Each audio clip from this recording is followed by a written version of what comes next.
You're watching The Sports Objective, the podcast for Pirates.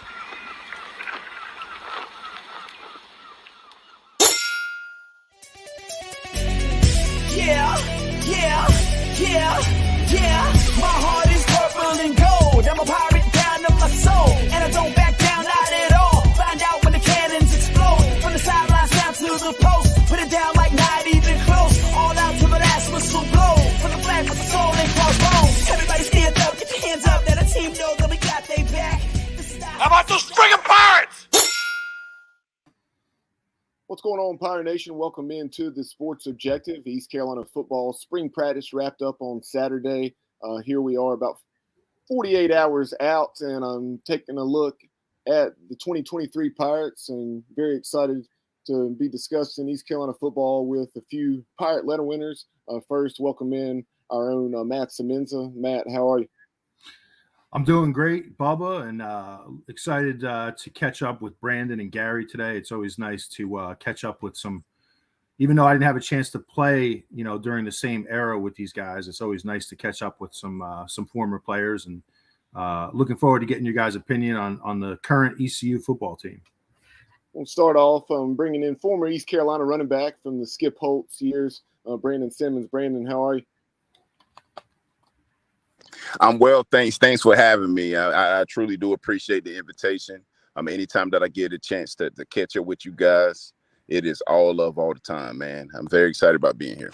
Yeah, we appreciate your time. I mean, you've been on the show as well as Gary multiple times, but it has been a while. Looking forward to talking some Pirate football with you, and now bringing a guy who certainly, went through some interesting times during his Pirate career, as we were discussing off the air. But he played for Coach Steve Logan and then also John Thompson as well as Coach Holtz. Welcome in, Gary Freeman. Appreciate you, Bubba. Good to be with the homies, man, Matt, Brandon. So it's good to be here. Always a good time when we're able to talk Pirate football, man. So definitely excited to be here. So unfortunately, Matt and I were unable to attend on Saturday. Matt lives up in Connecticut, and then I'm in the greater Charlotte area. Had stuff going on with the kids and so forth with it being Easter weekend. But I know you guys were there at Dowdy Ficklen Stadium, so we'll start off with you, Brandon. What were your thoughts on what you were seeing on Saturday afternoon? Well. First things first. The weather was an issue to not just Greenville, but to North Carolina as a whole, South Carolina included. But despite the weather not being ideal, I was very, very impressed with the enthusiasm, with the energy, with the attention to details that I saw on both the offensive and defensive side of the football. Hard hits on defense, sacks on defense, pass breakups on defense, great form tackling, good open field tackling. Okay. On the offensive side, power run game. Receivers were making difficult catches in the elements. Quarterbacks were making good throws. I was very impressed with the overall effort from Saturday. And obviously, when Coach Mike Houston and staff took over in December 2018, there were a lot of deficiencies within the program. You mentioned the running game. Pirates had really struggled running the football, and we were deficient in the trenches. And Coach Shank and this staff has recruited very well, and they've assembled some nice pieces there along the offensive line. What was your thoughts on where the Pirates have been and where they are now, Gary, especially as it pertains to that physical style that Mike Houston and staff love to employ? Yeah, man, it was actually really good for, I guess you could say, like the hogs up front, because that's where my eyes were kind of glued. I'm really grateful in terms of, I feel like we have really good size, guys who are actually putting in work off the field. And, just in terms of just conditioning and things of that nature, just because I know that's a real big part of it for the big guys. The spring ball can be a little bit monotonous or redundant in certain areas, but you need that technique work, and you need to be in shape in a sense. So, given the conditions, man, I was I was really impressed in terms of just how both sides, looking at the offensive line, defensive line, how they held up. You know what I mean? Like in the elements and all that kind of stuff. So being a former center, good snaps, and getting the ball where it needs to be. So that's always a plus in terms of when we're looking at thinking through turnovers and all that kind of stuff. So yeah, man, I think it's really cool just to kind of see because Shank was the one that recruited me out of Virginia. So the fact that he's actually back around the program, I just kind of know the mentality. I used to always say you got to learn how to tread the waters of Shank. So it's kind of like one of those things where you can tell those guys are kind of nice, like niced up, or they have that mindset in terms of protections and schemes, and even with the new O line coach in, you still have just that tenacity there that you can see, even in a cold, wet day like that. So usually that's when, the big guys we kind of carry our own insulation anyway. So we're all right sometimes. But I was really pleased with that. Really pleased with how they came out and attacked today. Yeah, before we get more specific about some of the personnel and so forth, obviously each of the three of you on the screen are East Carolina Football Letterwinners. And so with that being said, before we talk about the here and now and the 2023 Pirates, you guys know the unfortunate plight of the program from 2016, on up through that era going into Mike Houston's first year there in 2019. The program has shown steady improvement under Coach Houston.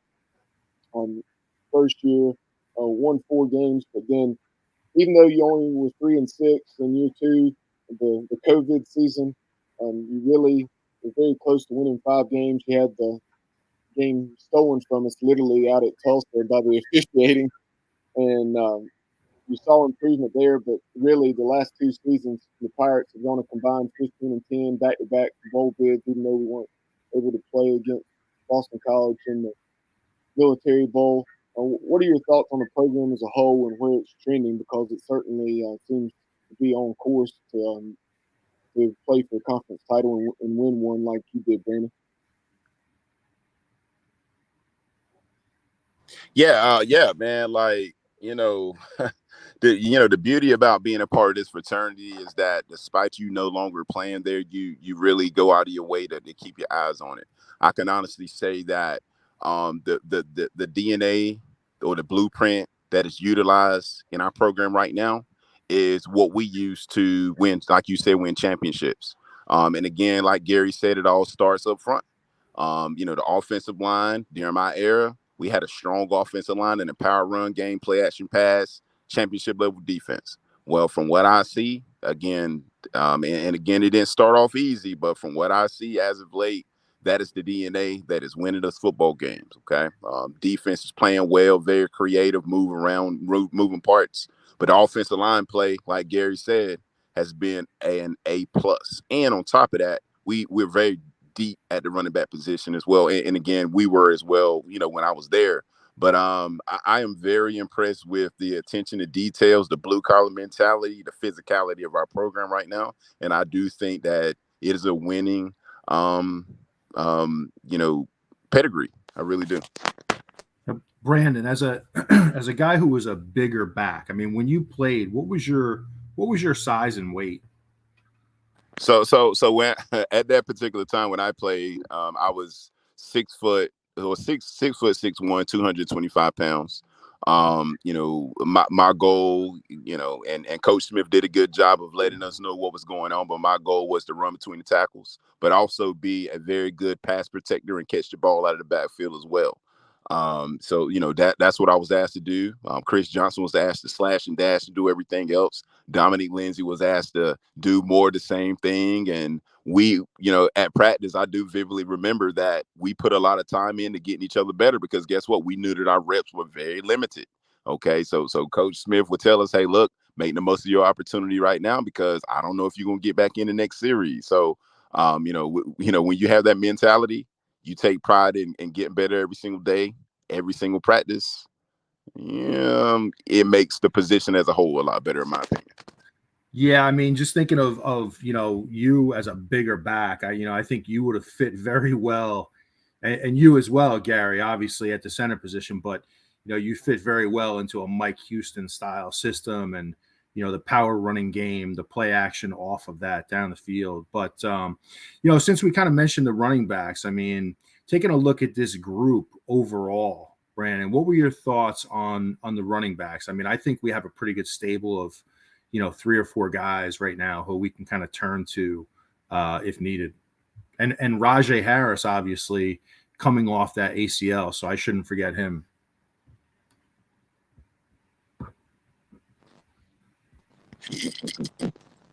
Yeah, sorry, I went out a little bit. So as a whole, I'm very impressed with the talent in this running back bunch. The Bonds kid, he's a freshman. He really impressed me with his with his big playability, especially on Saturday. But here's the catch. I personally think that he's just as good on defense than he is on the offensive side. All you have to do is look at his high school tape. He is playing safety. He is running the alley. He is hitting hard. He's a great open field tackler. He's a talented running back, but if he was not to play running back, I think he would definitely help us out in the secondary as well. But again, it all starts up front. We're deeper, we're stronger, we're moving people, but we're very deep at the running back position. Very deep. Yeah, definitely are. I mean, you mentioned Javius Bond, the talented freshman out of Georgia. Then you have Marlon Gunn, and we saw what he was capable of last year as a true freshman. Obviously, as Matt mentioned, Rajay Harris coming off the ACL injury.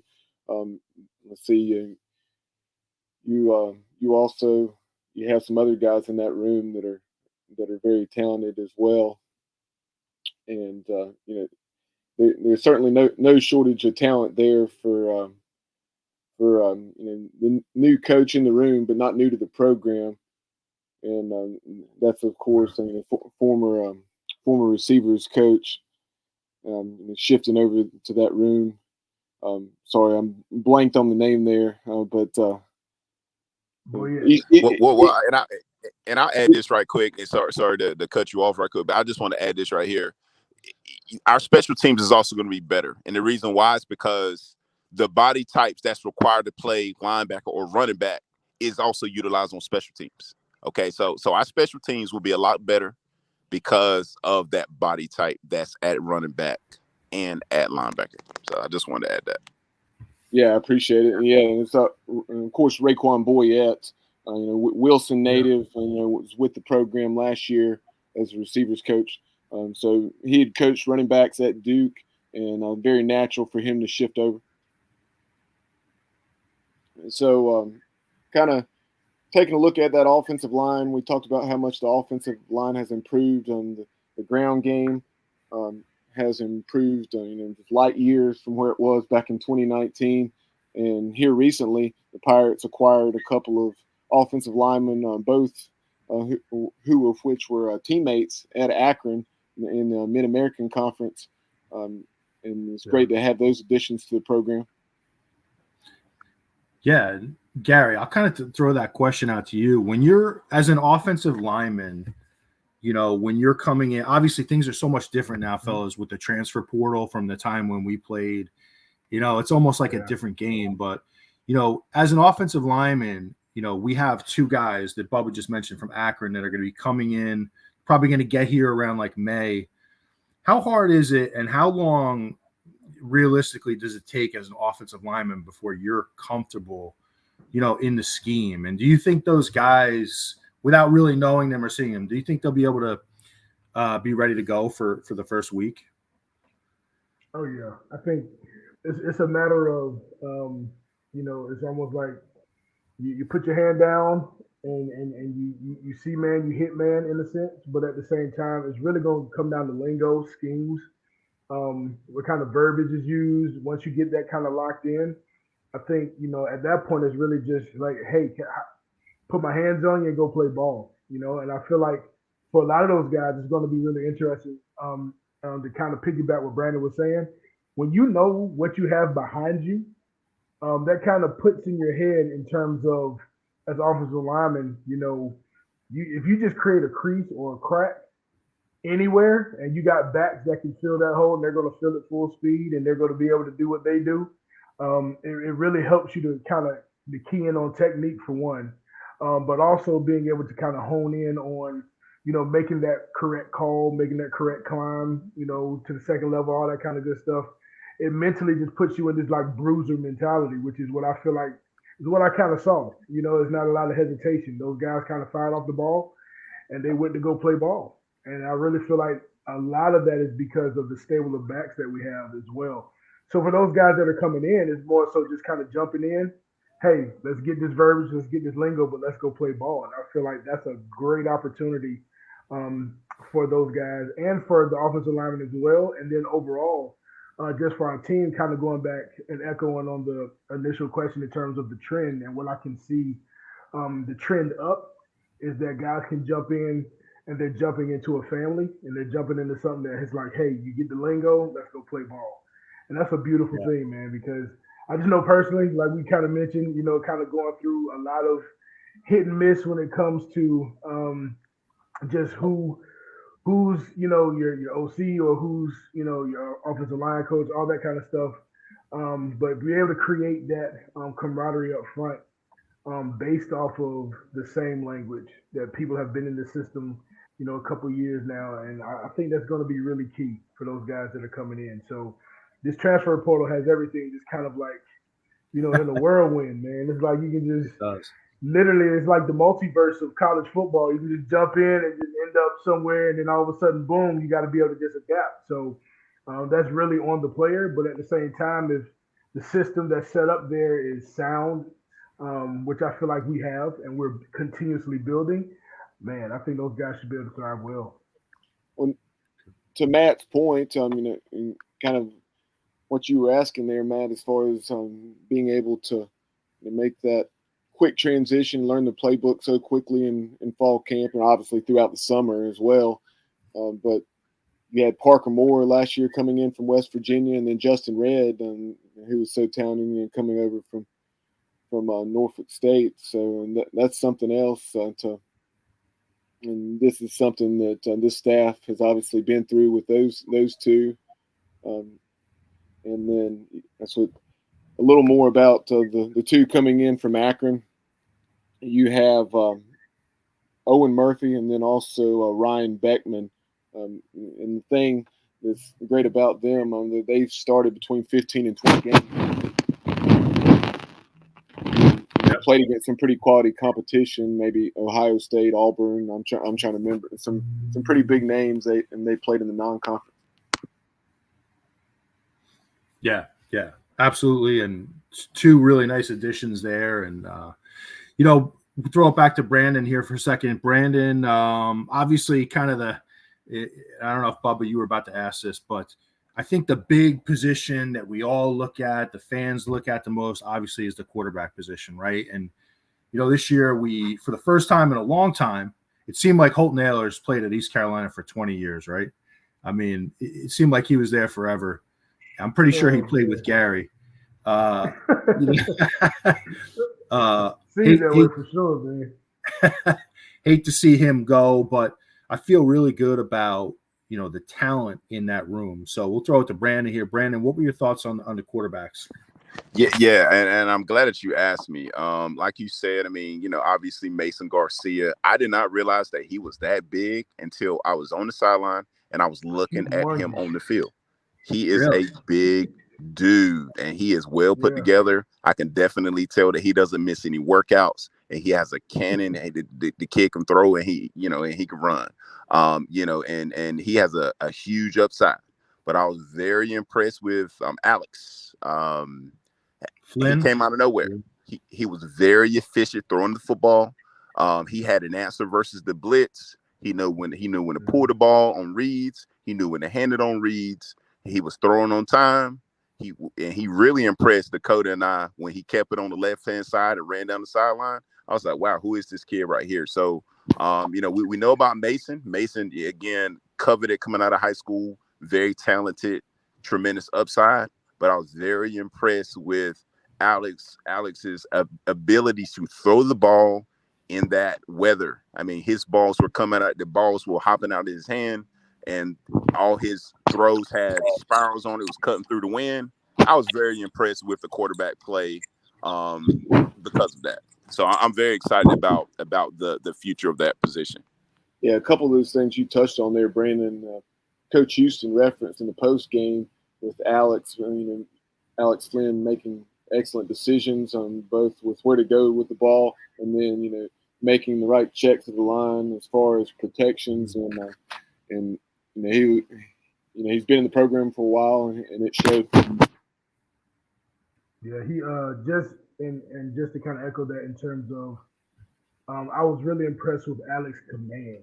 Like, it just seemed like he knew where to put you. He knew what needed to happen. It seemed like it just came very, very natural to him. So I think that was what I was pleasantly shocked by, just because I kind of, just talking to Shank a lot in terms of knowing who he is, and then I really enjoyed the new guy, Raheem Jeter. That Houston, it was so hilarious. He said that he was like basically like a high school senior out there in the spring game, in terms of just being that young, but he has a huge upside, in terms of just his length, but at the same time, in terms of the season that's obviously upcoming, man, between Alex and Mason, they looked really good. But for me, man, Alex, man, just his command in terms of what I could just see of how he commanded the huddle, how things just kind of seemed to ease in terms of people knew where they were going, based off of certain calls and his checks and things of that nature. And that just, for him, I just applaud him because he looked really, really good, man. And from what I've heard, he had an amazing spring as well overall. So he really impressed me. And Gary, I'm gonna add on to that, man, while we're still talking about this. So this is basically what I was looking at, okay? So again, standing beside Dakota, he's a secondary guy, right? Like coverage. Yeah. So I was standing on the sideline, able to ID the coverage, okay? So we do a very good job of mixing it up, okay? We'll see some quarters, and then we'll spin the cover 3, some cover 2, yada, yada, yada. Well, Alex knew what we were in. He knew to attack the flats versus quarters. He knew to throw it deep versus cover 2. He knew he knew when to throw hot when blitz was in his face. He was able to flip the protection. He was able to flip the run as well. And I was like, huh? I was like, okay. Exactly. So I was very impressed with that. But again, kudos to Coach K, Kirkpatrick, for spending a lot of time with those young guys, because losing a guy like Holden Ehlers, I mean, that's a lot of experience gone. And that also means that, that's a lot more pressure on Coach K to get those guys ready so that they can pick the baton up where Ehlers left it at and lead us to victory, So, but I was very impressed with, I'm very impressed with where that room is at this moment, and it's only going to get better. Yeah, no doubt, fellas. And, it really highlights the importance of having a veteran presence in the quarterback room. I mean, Flynn is a guy who he hasn't seen the field much on Saturdays, but he's a 4-year guy. By all accounts, he's a great teammate. He works hard every day.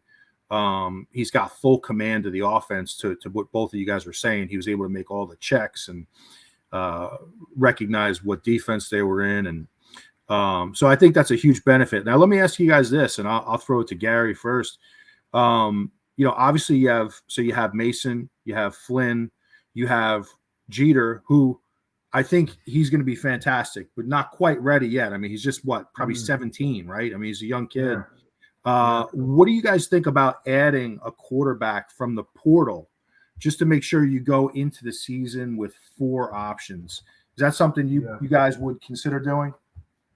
Yeah, actually, I know I heard Coach Houston mention that on the show earlier with Brian, but I think that's definitely, from a number standpoint, I definitely understand it.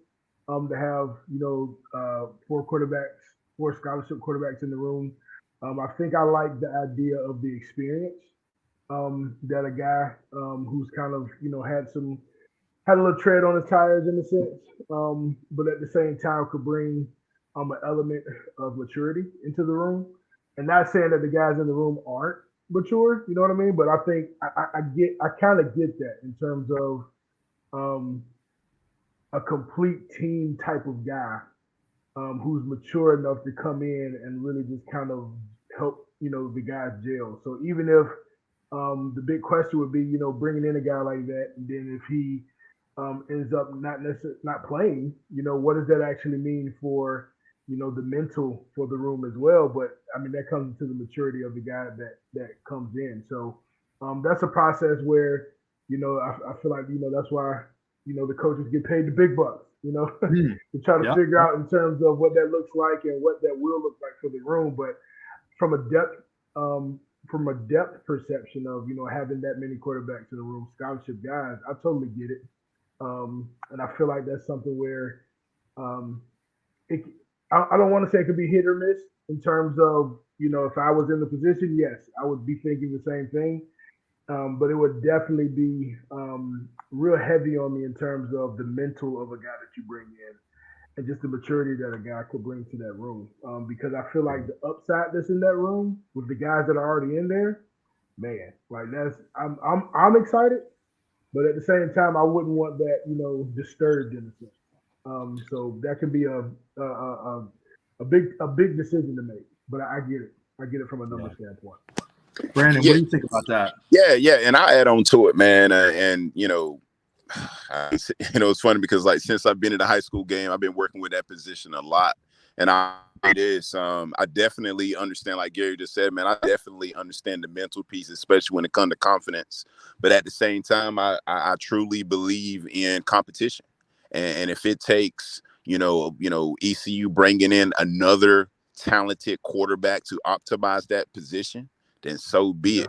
I mean, at the end of the day, we see it in all the other positions. We see it at the running back position. I mean, look at how much talent they got there. We see it in the offensive line. We see it in the defensive line. We see it in the secondary. So whatever ECU must do to optimize their roster, if adding a quarterback to the mix is it, then so be it.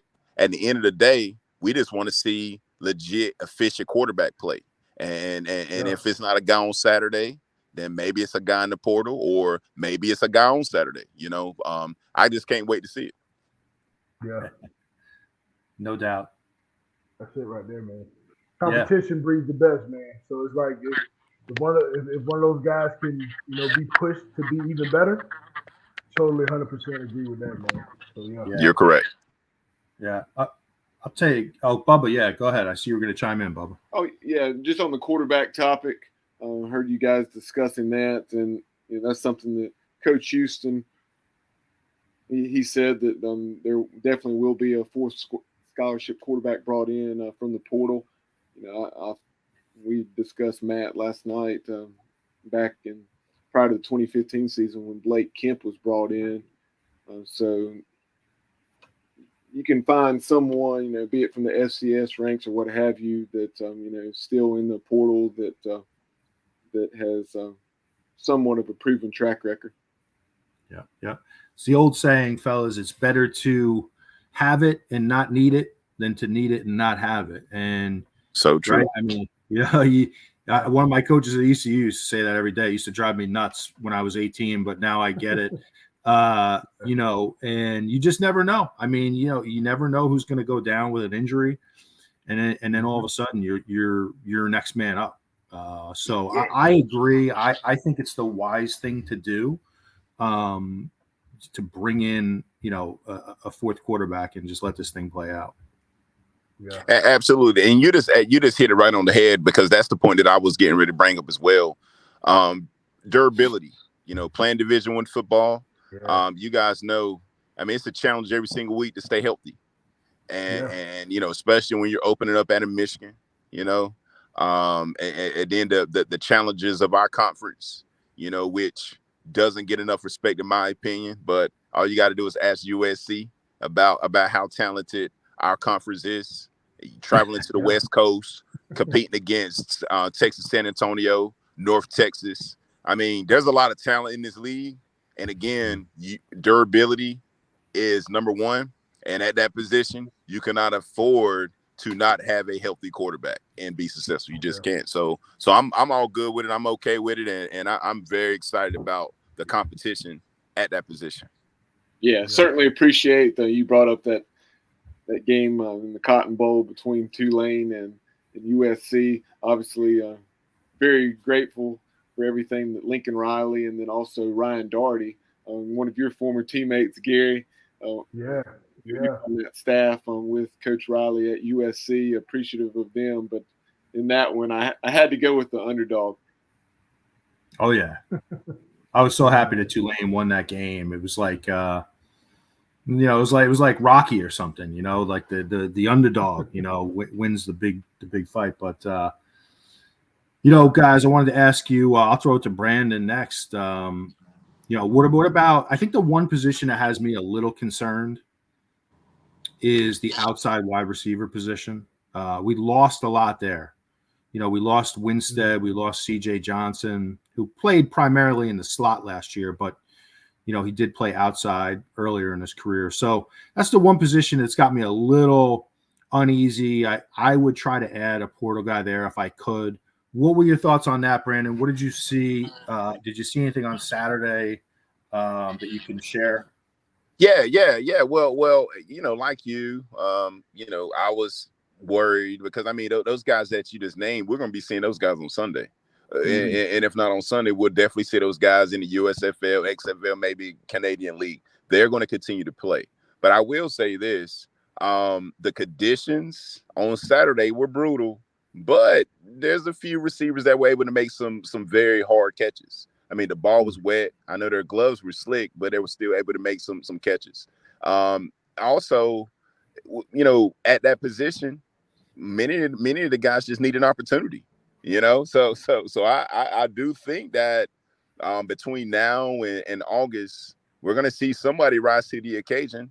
But I'm also happy because we're protected because we got tight ends, we got H-backs, and lastly, these running backs, they better learn how to catch too. So if they want to play. So as far as the wide receiver position, I'm not as concerned as I would be with the offensive line or the quarterback, just knowing the track record of these coaches that do a good job with recruiting. They're signing guys from UCLA and from all over the place. We're going to have a plan at a wide out position.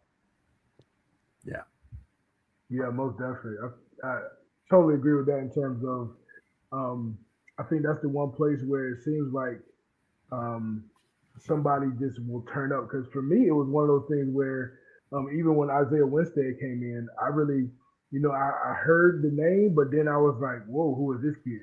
That was kind of how it happened in terms of just paying attention. But I feel like even through the portal, that's one plus. We can go out even with the kid, like we went and got Jalen Johnson. I think he's gonna be pretty stout. But at the same time, to get some size out there, I do agree. A guy that can just it felt like Isaiah and Holton had like some kind of like mind Jedi type thing going on sometimes with the way they could just, it just seemed like it was a snap and it was a 5-yard something that turned into 10-yard something or whatever.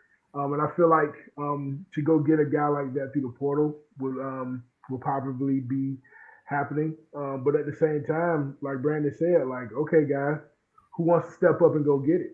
And I feel like that's something where the coaches that we have, man, I feel like they're really good motivators in terms of, the guys that are in the room, like who's going to step up. And then on top of, just having a lot of our quarterbacks with the big arms that they have. It's like, hey, guys, there will be opportunities. Like Saturday wasn't indicative of necessarily, all playing conditions. So, you get a nice day and these guys can get back there and spin the ball pretty good. Hey, man, like, let's go. That's an opportunity to go get it. So we'll see. But I do think that transfer portal is gonna, something's gonna brew in there as well with that outside position at receiver. But man, the guys in the room is like, come on, man, let's go. And I feel like, they'll be fine. They'll work through it. Got camp and all that kind of good stuff. And then like I'm 100% with Brandon. competition is going to breed everything in terms of what we're going to see on Saturdays in the fall. So those guys just have to take advantage of those opportunities, right? So we will see. Yeah. Last year we hit the absolute jackpot with Zay Winstead, and man. everything he was able to provide. Obviously, that was a unique situation because of the connection between the former passing game coordinator Latrell Scott, who has since moved on, but certainly don't expect to land anyone like that at this point. But I mean, who knows? I mean, not having that much familiarity with who's in the portal at the receiver position at this late date. But hopefully, Coach Houston and staff can land someone there. But you do have a guy like Duke transfer Jarrett Garner, who was in the program last year. Only had a catch or two, but I know on Saturday, Brandon, you probably noticed he had 7 catches for about 60 yards. Correct, and that's what. If you can make plays and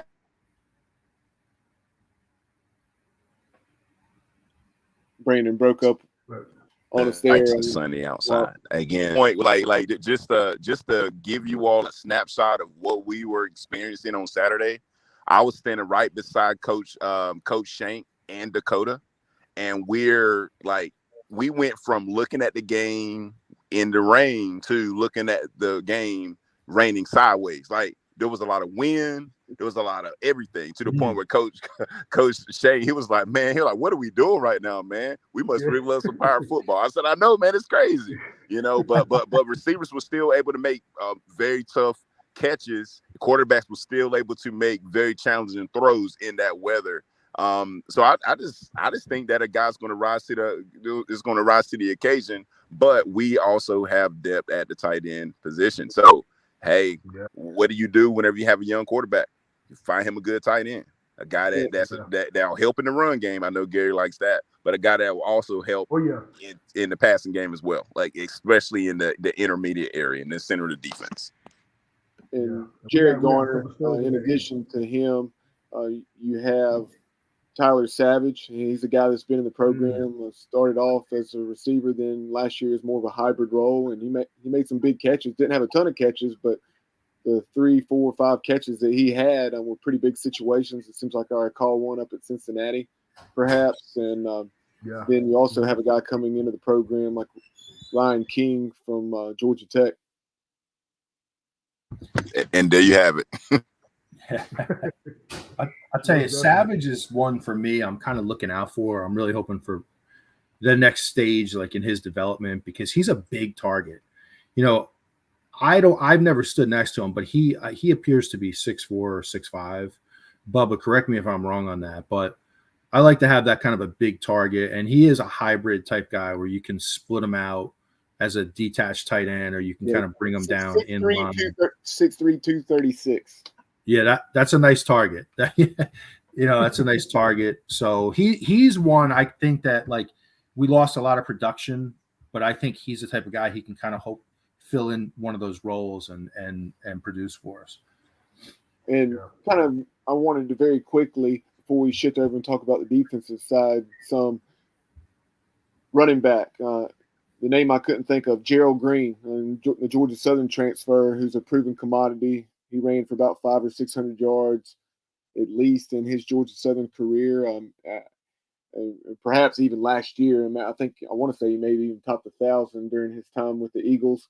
And then you also have Camaro Edmonds, who we saw a handful of plays a season ago. So hopefully he'll continue to develop. And then, as far as I know, Nemo Squire and Pop McKay are still in the room. But the fact that we could just rattle off names. Oh, my bad. I'm sorry. I was just gonna say real quick, the fact that we can just rattle those names off like that is a good sign. Exactly. I feel like it's a plus in terms of, obviously we have to show up and play, but the fact that what we can show up with, man, that's a huge gift, man. That I feel like hopefully that thing can get unwrapped on Saturdays, and whoever shows up, man, they can play some ball. So I feel like just through recruiting and all that good stuff, man, we got some really good talent Empire Country, man, for real. Yeah, and obviously this spring you had a guy like Isaiah Foote who wasn't even available, and Yeah. so so yeah, and I think things. Did you have the opportunity to meet new offensive line coach Alan Mogridge on Saturday? Actually, I didn't. I was kind of bouncing around. I had some kids that were from the high school here locally in Raleigh that were there, so I was kind of hanging out with them and the parents. One of the guys who's a center here in the high school is getting recruited, and I mean he loved him.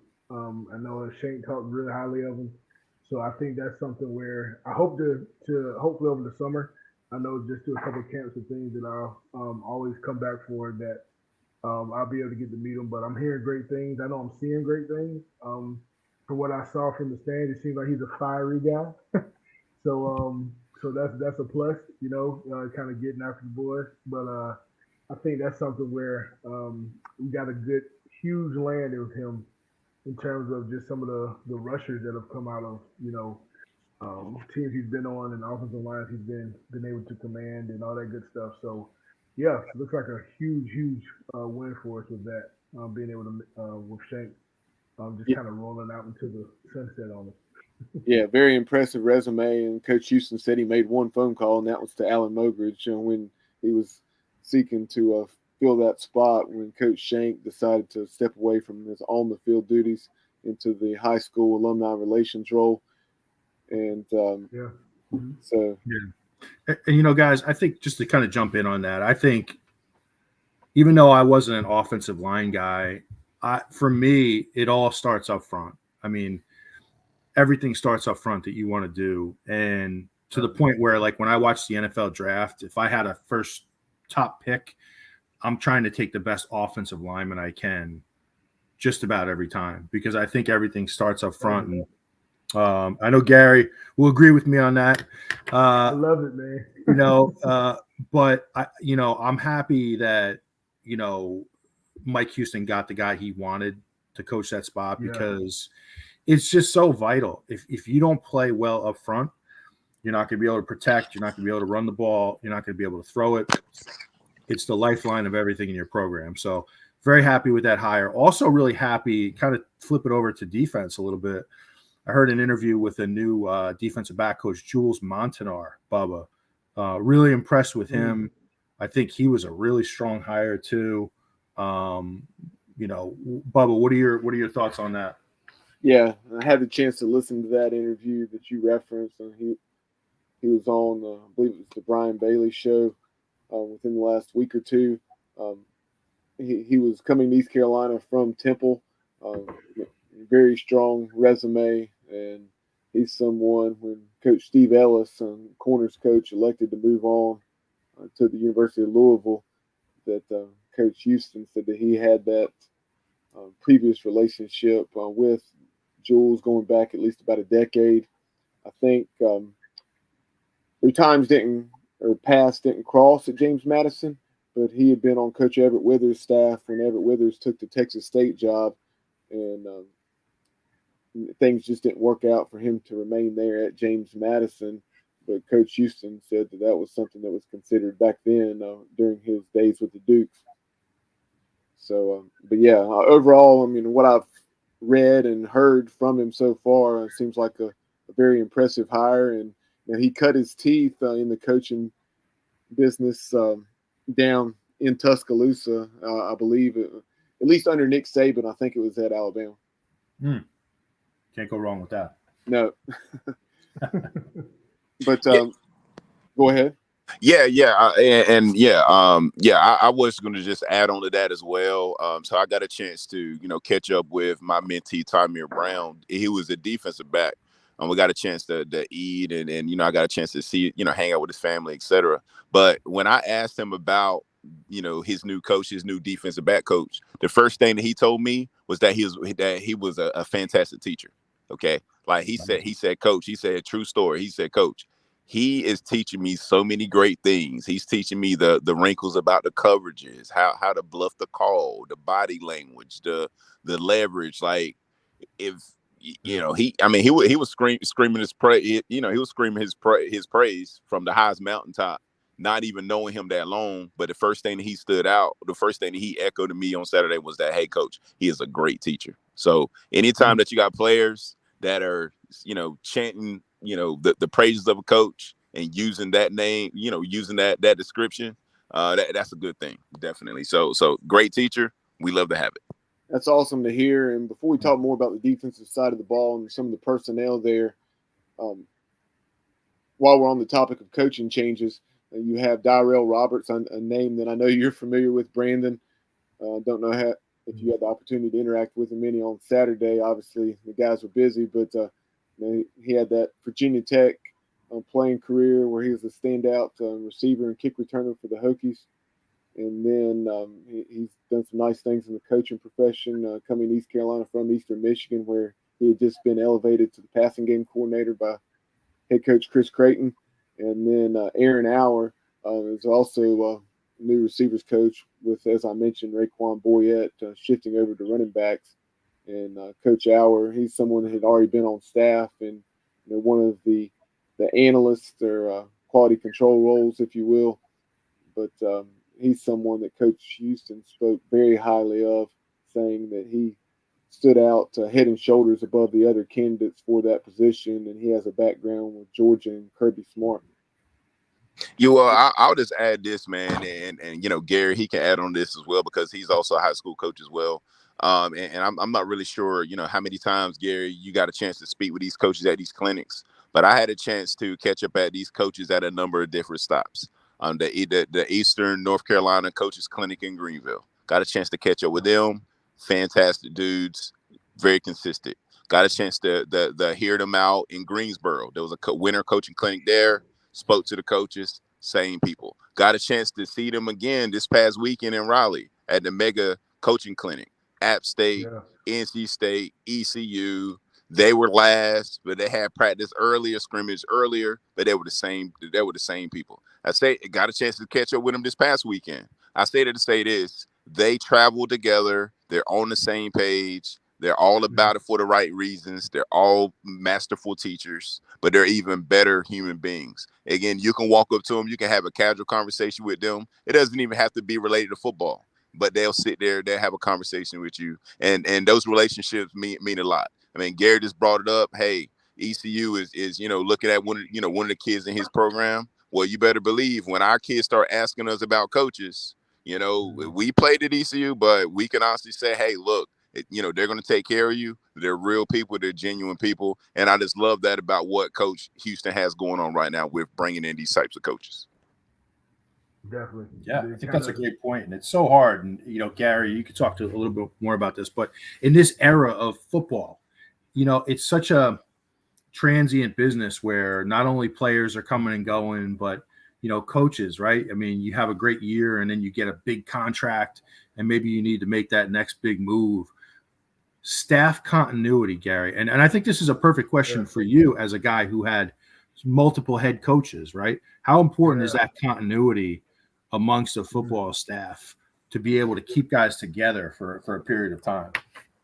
Yeah, man. I think it bleeds into so many other parts of the totality of the program, right? So for me, it was one of those things where my plight was coming out of Virginia, I was getting recruited, and my main recruiter was Steve Shankweiler, who was the offensive line coach, Steve Logan, and I just fell in love with those guys. Went ahead, committed, did all that good stuff, played as a true, and then all of a sudden, boom, Steve Logan's gone, Shank's gone. Like that was kind of like this role for me in terms of it just started going, okay, like you start kind of second guessing your decisions, your thoughts, all that kind of stuff.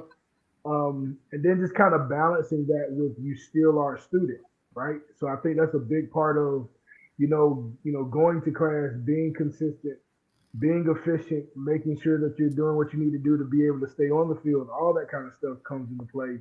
So when you talk about staff continuity, and guys like what Brandon was saying, like from the guys that I've met, even this year, the fact that I can actually have a conversation with them, and it could be 30 minutes about not talking about football. I think that's a big deal because that means it tells me that they're talking to their guys that way too. And that's really big for me in terms of, how I go about coaching as well is, how you doing? What's your personal life looking like? How can I help in that regard? Because it's going to matter on the field in terms of who shows up. So I think that for that staff continuity is huge, man. And that's being able to sit down with Coach Houston. I believe it was last summer. Had a chance to sit down with him and just kind of hear his thoughts on just like, his wife, his kids, and all kinds of stuff. And it's like for me, that means a whole lot because I feel like that's going to directly affect how those guys approach the field, how those players actually attack each day. Because when you know what your worth is, it makes you understand, the privilege that you have in being able to play Division I college football. So if college coaches are on the same page, and like Brandon said,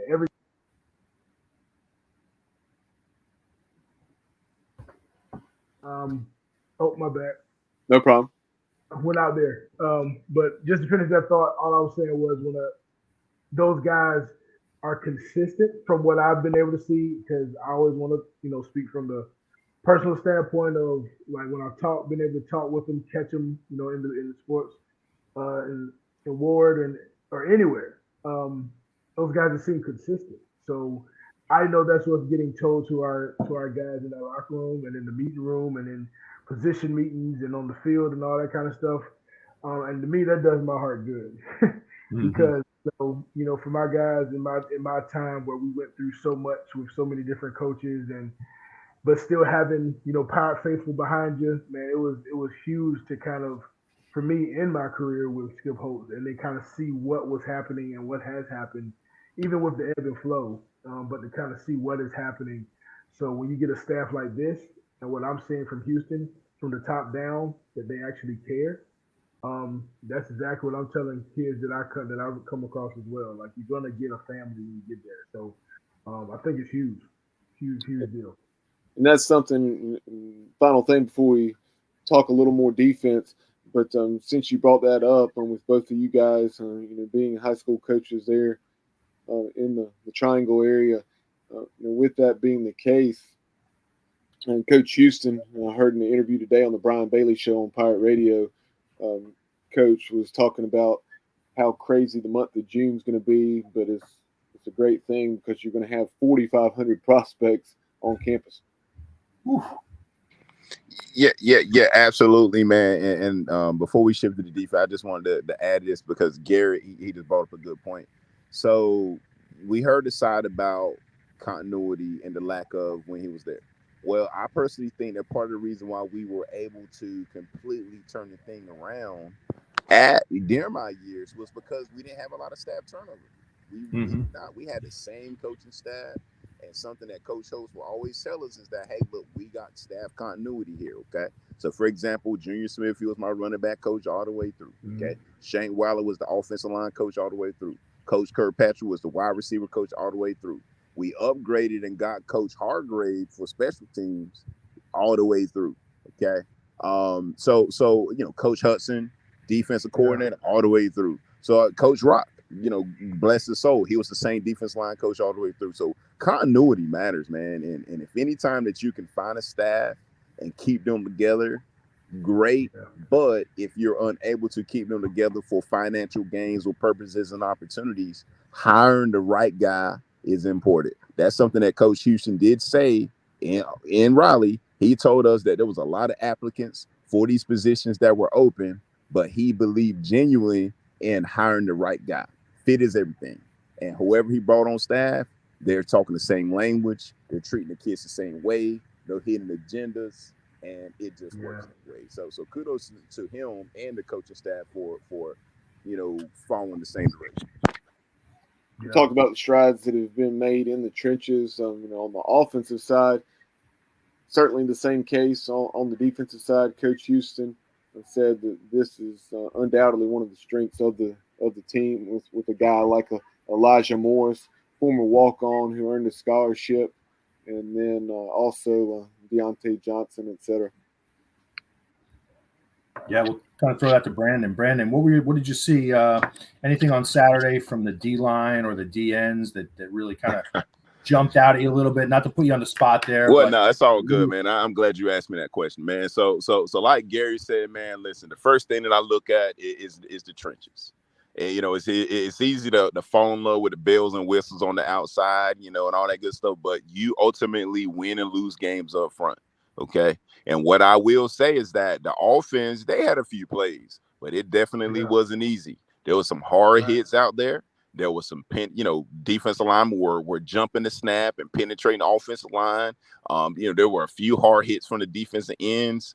At times, they did a good job of controlling the line of scrimmage to the point where they were moving our offensive line back, which resulted in a few cover sacks as well, right? A few tackles for losses and all that good stuff. And I want to say that somebody had some B-roll of one of the hard hits. Of a running back thought that he was running free, defensive player came out of nowhere, laid him down, and the whole crowd was like, "Ooh," you know. So, but they play with an edge, and you win games with your offensive and defensive line. But your defensive line play is definitely stacked. They're long and they're mean and they're fast and they're athletic. So I was very impressed with the defensive line play as well. Yeah, those jokers are active, man. That's one thing that I noticed. The penetration that they did get when they got it is because they were just active. They just don't stop moving, which as an offensive lineman can just like, look, it's like, okay, we're good, play's over. but those guys are active, man. I loved it. I actually loved it. I think what I've just kind of noticed over time, I feel like in the last maybe 3 to 4 years is like, you get the big hit like we did get. I know it was like towards the end of the scrimmage. But I feel like the consistency of the activity up front. And when I say activity, just I'm watching hands, I'm watching how they're slipping blocks, how they're trying to defeat blocks, how they're trying to get off. They're always moving.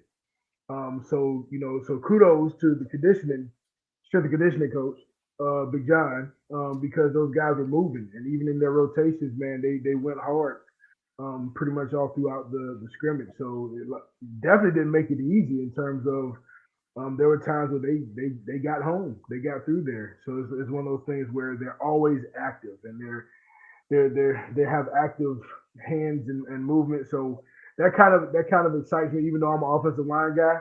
I feel like that's one of the things where, I mean, they can create some problems, and they're going to create some problems this year because they're very active. That was my one thing that I took away that I thought was a really good plus that I haven't I would say it like this, that I'm seeing that trend again that we talked about earlier, that trend going up. So defensively, man, our defensive linemen are getting back active, because I remember young pups that came in when I was going out, like the CJ Wilsons and guys that they remind me of those guys who are just active all the time, moving their hands, moving, slipping, dipping, all the good stuff. So yeah, man, I'm excited about that. I'm excited about those, the defensive line specifically for me. Shifting back to the linebackers, and Coach Houston said the linebacker room is definitely better than it was a season ago, and bring in a couple of all-conference FCS performers in B.J. Davis from South Carolina State, and then Taekwon King from North Carolina A&T. Then you have a guy like Ra Dilworth coming in. I could see him, just what I've read and seen on film of him, maybe being a Gerard Stringer type with his athleticism and the speed that he's going to bring to the table. Then you have a guy like Mike Edwards, who played over 500 snaps down at Georgia Southern and played sparingly, I think primarily on special teams a season ago. But a lot of quality pieces there at linebacker. And Zakai Barker, I know Pirate fans were raving about some of the licks that he was laying on folks on Saturday. Oh yeah, I was about to say you can't miss, because he was, when he had a chance, he brought it. That guy's exciting, man. Yeah, everybody. He was a fan favorite coming out of high school from his film. I remember he was laying the wood. But Brandon, my quick thought on this linebacker core is not quite as big, maybe, in terms of just overall size and weight, but I think these are guys who can run. I think they can run. I think they're going to be, if they invest the time to really, learn the scheme, like I'm sure they will. I think they'll be better in coverage. But I think the ability to run could make a big difference. That's kind of my quick thought when I think about this group. Yeah, and I agree with you wholeheartedly, man. And just calling it for what it is, and you even see it in the high school game. As a linebacker, you got to come up, you got to fill the gaps, you got to make tackles, but you got to be able to also help with the underneath coverage. That's just what it is. And these types of linebackers fit what we do, which we do a lot of movement. Pre-snap, we'll line up. Post-snap, we're in something completely different. Again, I saw that with the defensive line. They're quicker, right? So, they'll line up in one technique, and then when the ball snap, they'll shift to something completely different, and the linebackers will do something else as well, okay? But these linebackers eat up a lot of space. When they see the ball, they get to the football. They can run. They can change directions. I even saw a few times where, 1 to 2 linebackers got cut on the play. But guess what? They got up. They got in on the tackle. That's the type of intensity you need to play that position. And we are very athletic at the linebacker position, very athletic and aggressive. Taylor Jackson, he's someone that really stood out in the bowl game. That's another name I failed to mention, but I saw a few highlights of him making plays on Saturday. So he's another name to keep an eye on. And then very raw from what Coach Houston's saying, but he said he just raves about his length and some of the plays that he makes. And that's Samuel Danka. Yeah.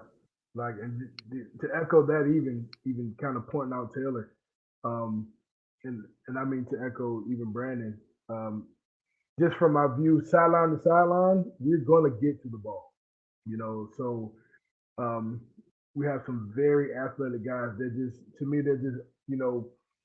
just drunk a couple more protein shakes than our safeties. That's kind of how I kind of view them in terms of the build. In terms of being able to fly to the football. How they mix it up is going to be something that we're just going to have to see during the season in terms of being able to step up, come downhill. When they meet, your guard coming around second level, what does that look like for them? Being able to defeat those types of blocks when guys get to the second level to them. But man, the way that they can fly sideline to sideline, if they're making their reads and it's the type of defense that we have, they're there. And when they get there, they're bringing something. So I feel like Brandon said, with the type of scheme that we run, this athleticism that we see in a sideline-to-sideline type of linebacker, we have a room full of them, and they could be, raw in terms of just the athleticism. But that's just a matter of just coaching them up and bringing them up in the scheme and getting them in the right places. Well, even the body type, man. Like, what do we notice here? We're deeper running back. We're deeper in linebacker. What does that mean? Yeah. Your cover teams are going to be a lot better. Your kickoff cover is going to be a lot better. Your punt cover is going to be a lot better. Your punt block is going to be a lot better. Okay. So basically, it seems to me like this staff really went out of their way this upcoming season to add athleticism to our program. Okay. So pay close attention to our special teams units. It's it can be very fun this year. Very fun. Yeah, no doubt. That's an excellent point.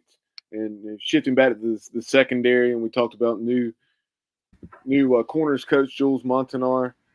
He will be working with guys like Isaiah Brown Murray. You talked about Tamir Brown. If you would, talk about some of those guys in the secondary that really stood out to you on Saturday, and what you've heard from Tamir or from others.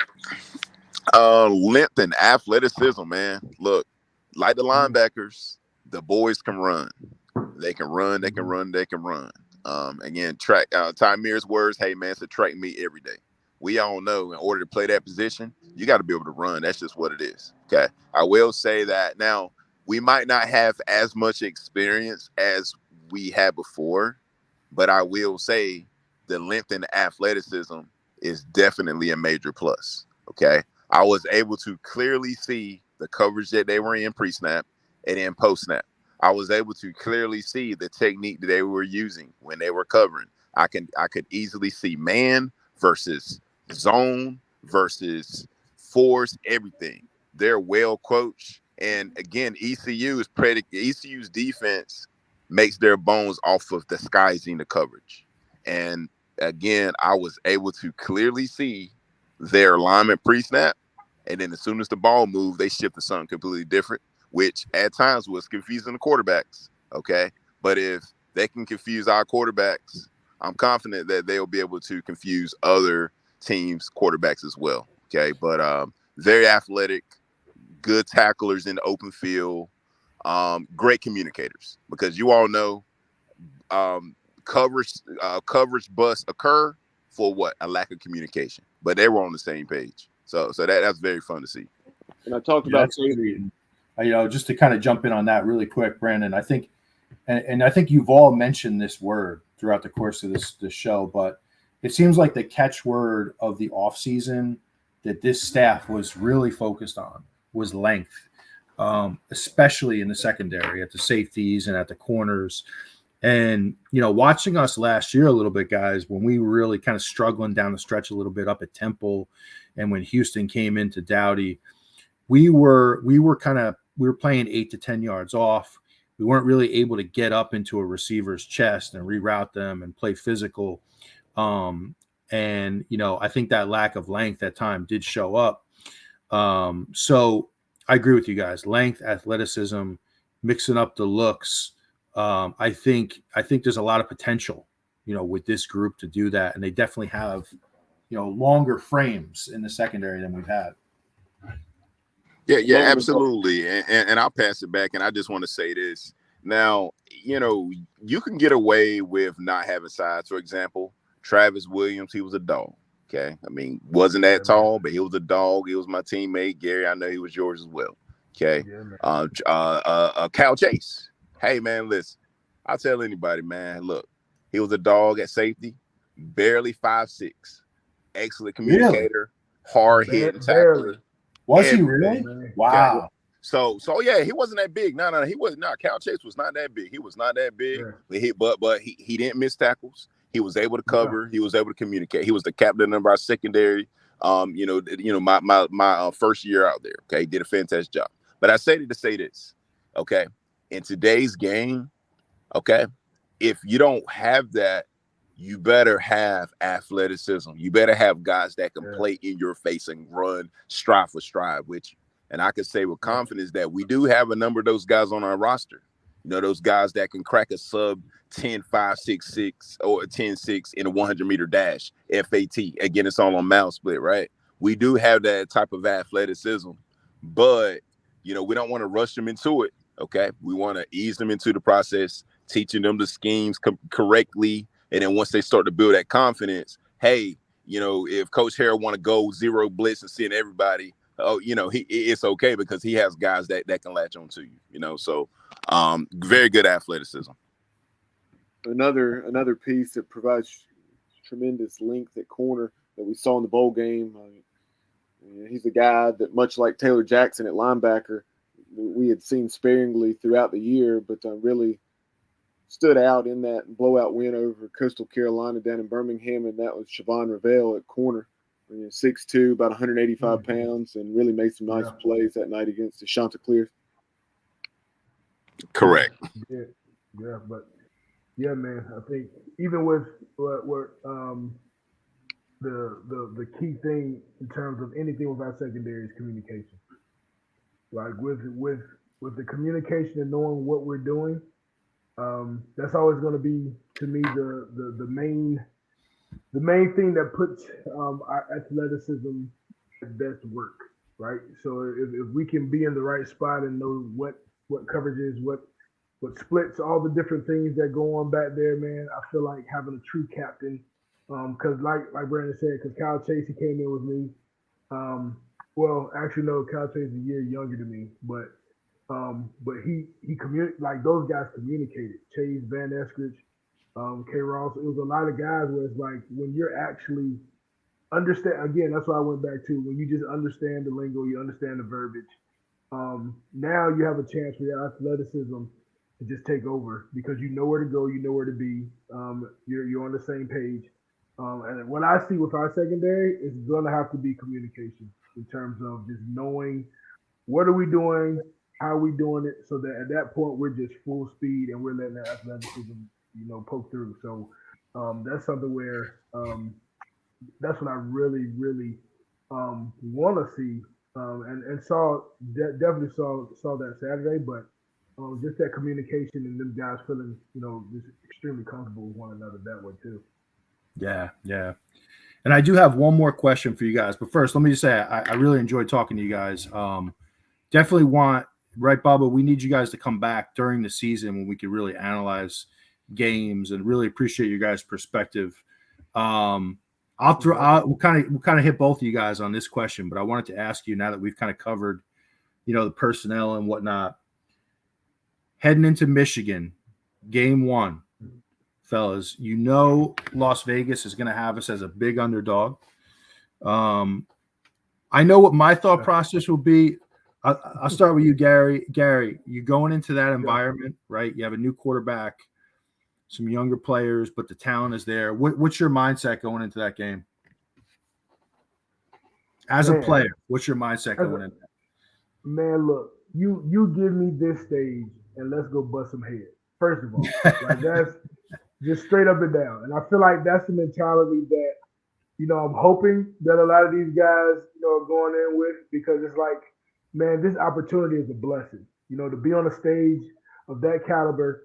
We all, can think back to what App State did years ago when they went up to the big house. So it's one of those things where it's like, for not to lean on that, but at the same time, for those guys to really understand, like, hey, this is a stage that you get a blessing to be on. So, man, go everything you got, which hopefully that's every weekend. But, man, you can't deny it. You're going to the big house to play Michigan. Like, come on. Like, that's something where, if nothing else, you've been coached up, you've been through spring, you've been through, training camp in the summer, understanding the game plan. Like, man, just understand the blessing of the stage that you have and just go get after it, man.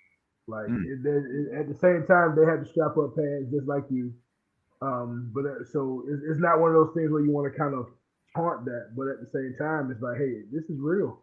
Like, you get in the stage to go put your hands on somebody and make a real name for ECU. So that's my mentality kind of going in. And I feel like we have a ton of guys and a lot of good leadership in our locker room that will take an opportunity like this and really seize the moment and really go get after it, man. So that's my hope. Yeah, no doubt. I'll tell you what, I think if we have a 3rd and 1 situation, we need to put Simmons in there. Let's throw a jersey on him at fullback, and let's let you bulldoze somebody, Brandon. I think you still got a few plays left. Look. Hey, now bump that. Hold on, Brandon, because when we saw each other up there at the Town Bank Center, man, I dapped you up. I was like, yeah, you got a couple snaps left in you. I understand, we out here in the triangle. We trying to do what we're doing and move on to the next part. But man, yeah, I would love to see Brandon strap that thing up and give me that. Look, man, it's funny because while you were asking that question, I started my juices started rolling, man. And then when I started listening to Gary, I said, hey man, sign me up, man, put me in. But I will say, man, with confidence, I've been a part of these types of games before, national television, loud crowd, nationally ranked team, etc. Maybe not to this extent, but played in some big time ball games. Well, I believe in keeping it simple. Okay. And here's the recipe. And again, anything can happen. And I know that it's an upfield battle, but anything can happen. But this is what you got to do. 1, protect the football. Boom. Take care of that. Give yourself a chance. Number 2, run the football. Take that crowd out of the game. Okay. Number 3, stop the rushing attack. And we know that Michigan loves to run the football. They love to run the football. Okay. And then 4, play championship level special teams. Okay. If you can protect the ball, run the ball, stop the run, play championship level special teams, hey, give yourself a chance right there. Okay, that's all App State did. That's all we did when we beat Virginia Tech and Charlotte. That's all we did was protect the ball and did all that good stuff. If ECU was able to do those types of things and just take that crowd out of the game, hey, you never know, they got a chance.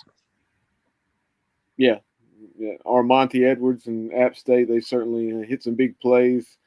I remember probably 70, 75-yard slant route, and another big player too. And that's something maybe a Marlon Gunn or like Coach Houston mentioned, Javius Bond. He's going to be playing as a true freshman. You never know. He's obviously shown that he has some big playability. Otherwise, he's probably not going to be playing as a true freshman. But that's something, it's an awesome opportunity. And I loved Coach Houston's response when asked about it recently. He said, nervous. He said, what's there to be nervous about? He said it's a awesome opportunity for the Pirates. And he said, we're going to go up there and leave it all on the field at the big house. Oh, yeah.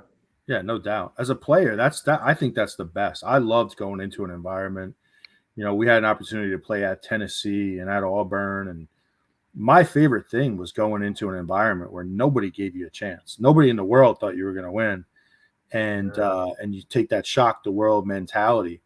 I just, I know our guys will be ready to play. I know they'll be ready to go. Like you guys, I'm fired up too. I think I have 3 good plays left. On the fourth one, I'll pull a hamstring, but I have 3. I might have 3, Bubba. I believe it, man. Look, whenever your back is against the wall, I'm here to tell you, man, once your back is against the wall, you're going to lean on your training. And if you had good training, you're going to do what you need to do to make it happen. You refuse to let your teammates down. So you're going to figure out a way to get it done. And I will say that, like Coach Houston said, there's no need to be nervous because guess what? You're prepared. You only get nervous when you're not prepared. I will say our guys are going to be prepared to play football. That's just what it's going to be. Okay. And may the chips fall where they may, but they will be prepared to play hard-nosed football. That they will be. Mm-hmm. Yeah. Now, guys, as Matt said, we certainly appreciate your time spending 75 minutes with us talking Pirate football this afternoon. As we wrap this up, and very quickly tell Pirate Nation where you're coaching in the Raleigh area. Brandon, I know you were at Green Level, and you've since moved on to Southeast Raleigh. I just I'm concluding my 4th year at Green Level, where I coach football, indoor and outdoor track and field, and I also teach business education classes as well. Starting in the summer, I will officially transition to Southeast Raleigh to coach football. The goal is to also coach track and field. I'll be handling the recruiting there. I'm also, an assistant football coach there, assistant head football coach there as well. I'm excited about getting started, and I look forward to that next chapter in my life. Definitely.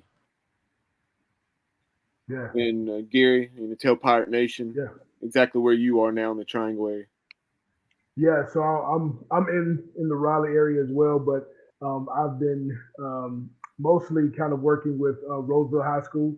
So I think one of the good things about being there is there's been a lot of talent kind of rolling through that area in terms of just we had receiver go to Ohio State, one go to Maryland, a couple linemen that have been doing some things, and we have some guys in the cage kind of thing going on. So there's a brand new head coach there, and Rainier Rackley. So been working out of Roseville in terms of helping with offensive line, being able to coach, and I think that's something where even Shank, when I saw him Saturday, he was like, we shake hands, and the first thing he's like, so where are you coaching? Because I know you got to be coaching. And it's one of those things where he's been a good mentor for me over the years, man. So I'm excited to really kind of dive in.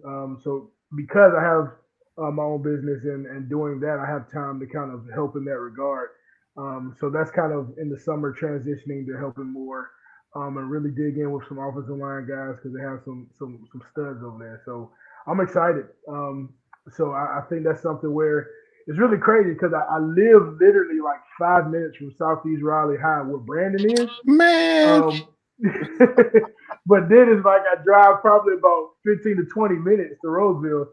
So yeah, that's kind of how it's going right now. But I told B, man, look, hey, man, I'm around the corner, man. So I'll holler at you when I see you. Yeah, he really did that. True story. He, that's the first thing that he said, man. He was like, yo, man, you right up the street from me, man. And Yeah.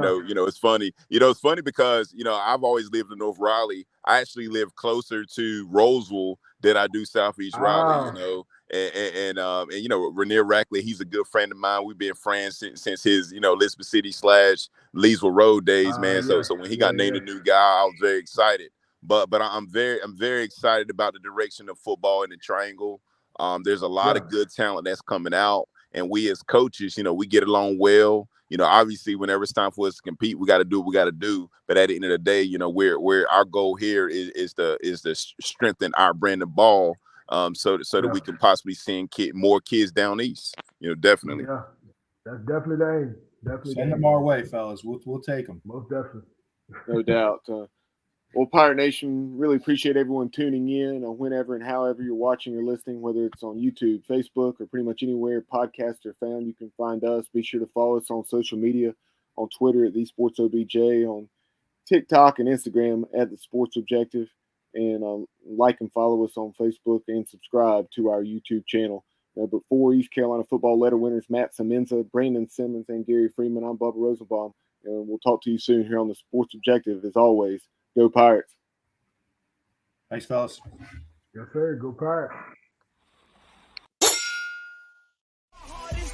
And gold. I'm a pirate down to my soul, and I don't back down, not at all. Find out when the cannons explode, from the sidelines down to the post. Put it down like not even close. All out to the last whistle blow. From the flag with the soul and crossbones. Everybody stand up, get your hands up. Let a team know that we got they back. This is our house, this is our town. On top, everyone not copy that. Everybody in the stands go bananas, scream loud, but they don't hold back. Every foot, every yard, every first down, every touchdown with the cannons blast. Get it on, get it all, get the wave going.